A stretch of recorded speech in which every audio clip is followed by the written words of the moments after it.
তো বেশ কিছুদিন হয়ে গেল তোমাদের সাথে আমার কোনো ভিডিও শেয়ার করা হয়নি। তো আজকে ভাবলাম যে ভিডিওটা সকাল থেকেই শুরু করা যাক। তো সকালে আমি চা ফা খেয়ে বসেই ছিলাম, তারপরে মামাকে তো ছাদে সব আছে তো গিয়ে উল্টে দিয়ে আয়। মা তো সকালেই কেচে দিয়েছে, অনেক সকালা, তখন তো আমরা ঘুম দিয়ে উঠিনি। তো মা অনেক সকালে দেওয়ার কারণে এগুলো মোটামুটি শুকিয়েই গেছে। আর ছাদে ছিল হচ্ছে প্রচণ্ড রোদ। আমি তো প্রথমে উঠেই আমার চোখ মুখটা দেখি তোমরা বুঝতে পারবে, এত রোদ দেখে আমি নেমে পালাচ্ছিলাম। কিন্তু মা যেহেতু বলেছে আবার উল্টে না দিলে আর এক কেস হয়ে যাবে, তাই আমি ভাবলাম যে না, উঠেছি যখন সব কিছু উল্টে পাল্টেই দিয়ে যাই। তো মা যখন এত সকালে উঠে কষ্ট করে কেচেই দিয়েছে। তো আর আমাদের এখানে রোদটা নিশ্চয়ই তোমরা দেখে বুঝতেই পারছো, যেহেতু পুজো তো ঘর বাড়িও পরিষ্কার হচ্ছে সব কিছু। আর ওই যে দূরে মা পুকুরে বসেছিল।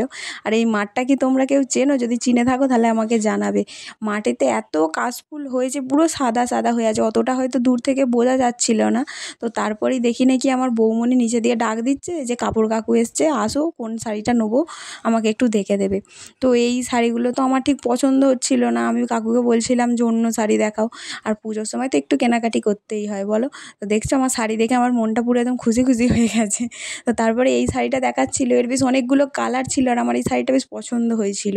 তো বৌমনি বললো তাহলে আমি এরকমই নেবো, কোনটা নেবো তুমি বলো।